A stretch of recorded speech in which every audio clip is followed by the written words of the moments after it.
This episode is brought to you by Buy My Stuff on eBay.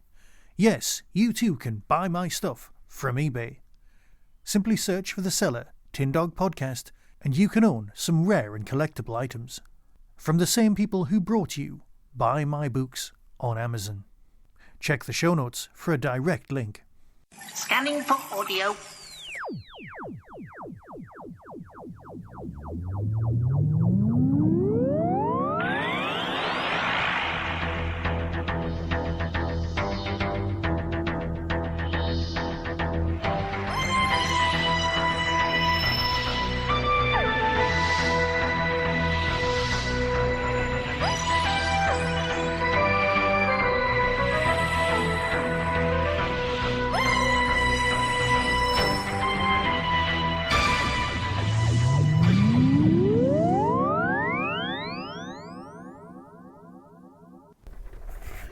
Hello and welcome to a Tin Dog Podcast, talking about Wish World, which is episode 7 of the Gatwa years, the second year. We've got one left before we're done with this whole season/series of Doctor Who. And then there's the long wait until the war between the land and the air. Sea. Doesn't matter. And, of course, I'm guessing this time next week, or possibly the week after, we'll get an announcement from Disney, one way or the other, about whether they're bothering to pay for some more. I'm thinking that they'll want to go over the figures and look at the downloads versus how much it actually costs for them to make stuff, and then they'll come to a conclusion, then they'll do an announcement. And then they'll pay for another 2 seasons. So we'll either get another 2 seasons or nothing, and then it'll revert back. That's fine. We need to just accept that these things are beyond our control. It has been pointed out that every time the Rani appears, it's a bad omen for cancellation. First the hiatus, and I know that word still freaks people out, and then the long, drawn-out darkness of the soul. It usually happens a year or so afterwards, but that's fine. Okay, let's look at the notes.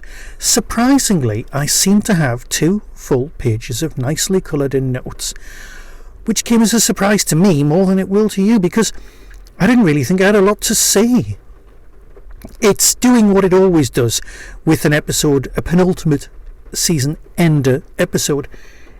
It puts all of its cards on the table, it sets things up nicely, it reacts very much like one of those old-fashioned part 1s, where it asks a lot of questions, and then it goes, here's the questions all laid out on the table before you, we'll deal with them all next week. Do you promise? Do you though? Yeah, I promise I'm going to deal with every single one of these questions and give you concrete answers to absolutely everything. Just going off the way things have gone in the past, that's not going to happen? No, you're completely wrong. I will deal with everything, and I promise. We know that's not going to happen. We know we've got a handful of questions in our head about how stuff works, how stuff fits together, what's going on, and not all of it's going to be answered. This is Rusty, after all, Mr. T. Davies, giving us his version of Doctor Who. See, we'd been tricked. No, we hadn't. We'd allowed ourselves to trick ourselves. Russell was producing a certain type of Doctor Who, and then he went away and stopped doing it and started writing other, what we saw as more challenging stuff like Years and Years. And then we thought he'd come back and he'd start doing a cross between his Doctor Who and the scary, dark Years and Years stuff. But what he actually did was up the campness level and then continue to produce the same sort of Doctor Who he was doing in the first place, and then people were surprised. This is how he sees Doctor Who. He's got his hands on a nice gimmick, which is the gods, and that's supposed to last, will it last 4 seasons or 2? I'm guessing 2, because he has no idea or control over whether it's going to last beyond the 2. These things are beyond his control. So the chances are that this time, next week, the gods will be dealt with. All the pieces will be back in the box, so that him or somebody else, whoever takes over or whoever continues, or even if it's himself, gets to play with the toys properly. Mavity could end this time next week. That is something I'm particularly excited about. That's the thing I'm actually arguably more excited about than anything else to do with this Doctor Who. Oh, can I just say, I'm sat in my car at lunchtime talking to you, which is why you can hear the rain on the roof of the car. I do apologise, but it was the only place that I could talk enthusiastically without being stared at like an idiot. And to be fair, I'm still probably going to get stared at like an idiot. So, what we've got here is a massive selection of questions. We've got some answers, but the answers just raise more questions. The main question for me, and you know what, I'm supposed to go through the motions and go through lots of other stuff, but let's cut to the chase and speak to the elephant in the room, not the bone giant things that do look a lot like an ergon. Possibly, arguably, maybe it's not. They do look great. The bone palaces look fabulous. They are arguably absolutely pointless, but they're not really there. And I think that's the important bit. They're kind of phasing in and out of existence, which is why they don't squash people, but everyone's aware of them, which leaves you more to believe that they're part of the whole Omega universe thing. You see, I've said the word. I've said Omega. It's best if we just deal with it now. The Rani, historically, is a scientist. Now, I freaked at this when I saw her turn people into ducks in the kind of fairy tale kind of a way. Which is weird, because it's the sort of thing I'd kind of enjoy on Big Finish. Am I a snob? I guess so. So she starts turning people into flowers and ducks and kidnapping children in a very old Hansel and Gretel kind of a way. More of a Rapunzel thing, but we'll leave it there. That's the traditional original Rapunzel. Shall we just crash on? Yes, let's do that. It was the way she used the vibrations coming from her mouth. Was it a sonic attack? Was it an unspoken magic word? The Rani would be the Time Lord most... Right, okay, she graduates from school and she gets voted person least likely to be using magic. So perhaps the more magic thing just really annoys her beyond belief, and that's why she's embraced it in order to kill it, in order to get rid of it. Yes, I know Omega in his original 1970s persona with the great big pointy hat, which was hollow from the inside, and all that was left with his ego. That one, I should have been a god! I know, see, I can't actually be bothered to sample it, I just need to do the impression. Let's move on. So he thinks in his own head he should have been a god, but everyone else who was a god is turning up from the pantheon. However, there were a variety of other gods mentioned in the hairdressing story who were just kind of fine for the Doctor to leave be. He doesn't want to kill all the gods, apparently, although that would be a perfectly decent and good idea. Omega wanted to be a god, but how would anyone else know? The Doctor's going to have to report that back. Omega, I mean, let's face it, everyone claims to be the first Time Lord. I love the Big Finish idea that Omega is only called that because he got the single worst grade at school versus everyone else. Then you've got the Rassilon, Omega and the other being the Doctor, which would make sense to the Timeless Child. And there's a lot of baggage that I'm bringing to the party that isn't really needed or needs to be gone into. But I can't help it, and I know there's a lot of other Doctor Who fans who are bringing the same own homegrown baggage with them. The Rani is a pure scientist, which annoyed me, and then I remembered the one thing that she did that annoyed everyone, and annoyed me at the time when I was, 13? It's the mind that she's got that turns someone into a tree. She changes their biological structure and they become a tree. A tree that could still bend their branch and save Perry. It was shit then and it's shit now. Okay? I'm sorry, pardon my language, it just was rubbish. Right? It didn't fit. She's a scientist, she's turned someone's cycle, I get it, right? That would work on radio if you can't see the dodgy tree that's made out of plastic. When people talk about the dodgy Doctor Who effects, I will defend most of them with my dying breath, but never that one. The interactive talking, no, they never talked. Moving trees was always... And that's what we got more of here. But there was no scientific explanation. Even pseudoscience, I'm willing to believe. Let's face it, I'm a Doctor Who fan. I'm willing to believe most shit. But not that. So the Rani who could change someone into a tree, and it annoyed me then. It annoys me now. Then she goes off and gets her nose pierced. And then in the next scene, oh my God, the Flash Gordon Skytrike that she's used to nip to the shop to get some ham. Yes, everyone pay attention to that. Dodgy sky bike effect. What is it? What are they called? A Segway? It's a sky Segway that she's used to nip to the shops to pick up some ham. Because let's face it, Tesco's aren't delivering to this strange 1950s utopian world where things fall through tables. Okay, other crap that I need to talk about.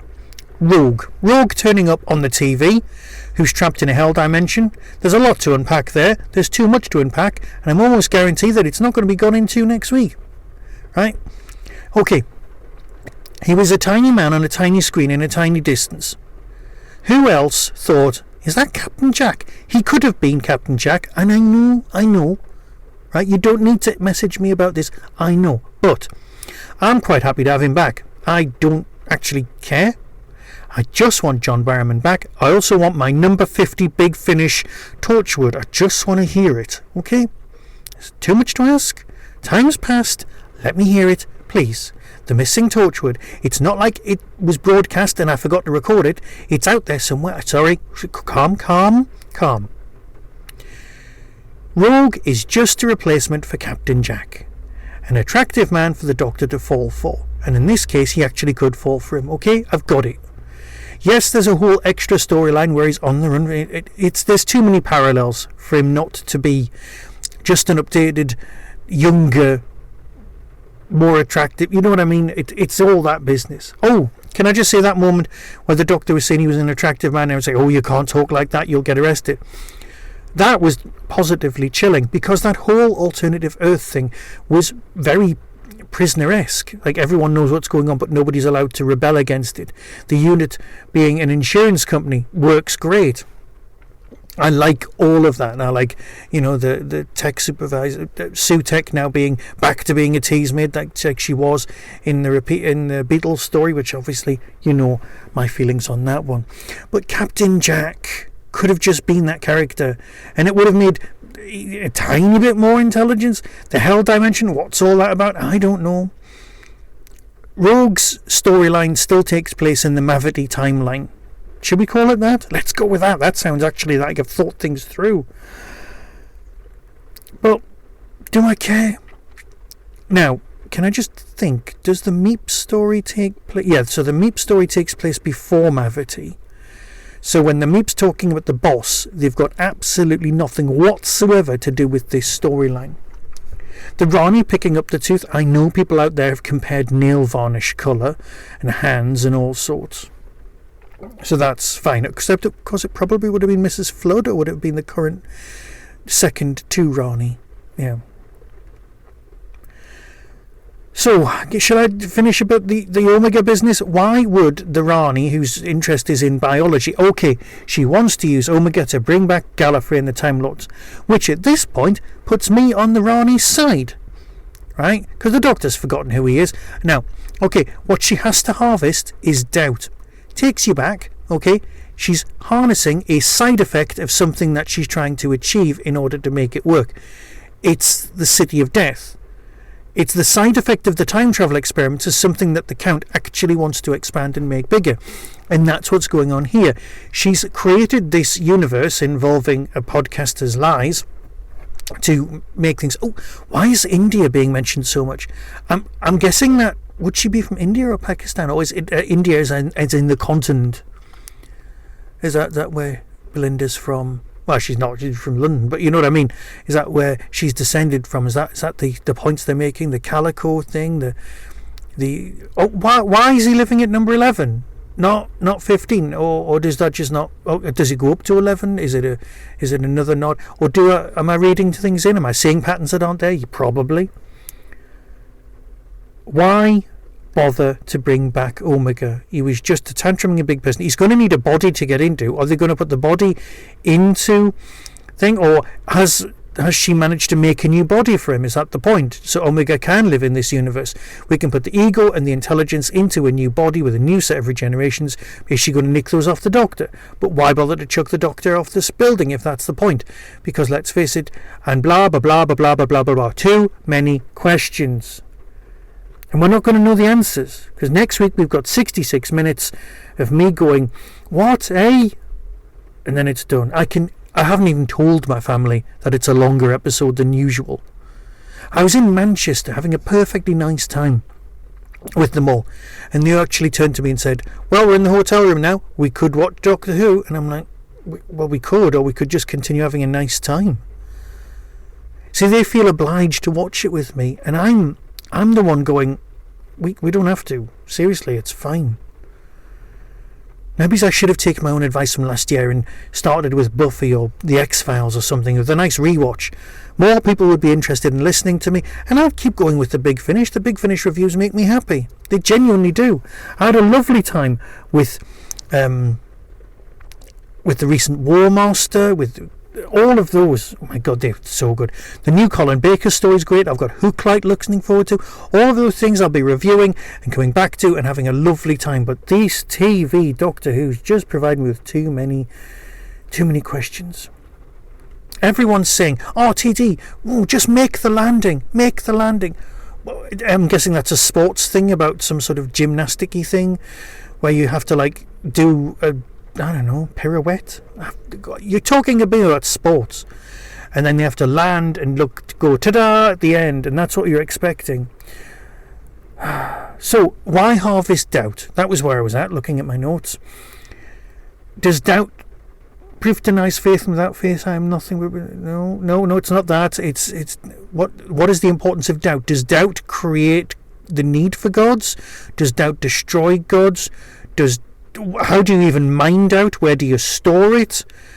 What's the magic clock guitar thing actually supposed to be doing? I know she was explaining it, but it just sounded like wah, wah, wah, wah, all the time. I just don't care. And I wish I did. And I'm supposed to be saying really positive things. This used to be such a positive podcast, and it just isn't, and I'm so sorry. I'm really sorry if you've been with me almost, what is it now, 18 years? You've been listening to me? 18 years I've been podcasting about this sort of stuff, and I'm sorry. I can't even read my own handwriting. I do need to say, Mrs. Flood, you just know it's all being set up so that she's going to stab him with the sandwich bread knife, so that Mrs. Flood can go on and be the Rani elsewhere. So should the new Ranis will be destroyed, and they'll probably end up at war with each other. She makes a bad assistant. And I know there were some lovely moments. That's the problem. We've been provided with some absolutely gorgeous looking or gorgeously delivered moments through this whole season. Right? We really have. We're the business with the disabled encampment, with the drag queen and all those little looks in the background. All of that business is great, right? It's really nice. The business with the 1950s, the waking up in bed like Morecambe and Wise, all of that, right? Some nice moments, a whole prisoner-esque feel to everything. Again, you know I'm going to like that sort of thing. It's just when you put all the pieces down on paper, you sort of sit there going, what am I watching now? Should I be enjoying this more? I'm so trying. Maybe I just need to stop. Here's a quick question that's unconnected with anything. Dug-a-doo. Can we not enter Dug-a-doo into Eurovision as our entry for next year? Seriously, I can't see it being a problem. I've thought about it, I've looked into it, I can't see any of these things being an issue. Dug-a-doo as our entry, genius, it's a puppet, they'll vote for it. Obviously Dug-a-doo's real. Okay, I'm not saying anything else, but you could just do it as a puppet. Hell, hire Bernie Clifton inside a costume, it'll work. No, it would be brilliant. Dug-a-doo, absolutely catchy, release it, done. We've won Eurovision. Or perhaps I'm just going down a rabbit hole. Let's look at the notes. India being referenced, make the landing. How do you judge the first act of an Act 2 play? Well, how do you do that? Oh look, it's the bloke from Lucky Day. How exciting. Oh. Omega. Have we reached the bottom of the barrel with people to bring back? Is there anybody left? Why bother? And you know what? I think I'm done. I think I am done. Bits of this were lovely. It doesn't bode well, but you know what? It's fine. We've got 1 week to go. Bear with me, stick with me, and it'll all be alright. Until next time, be seeing you.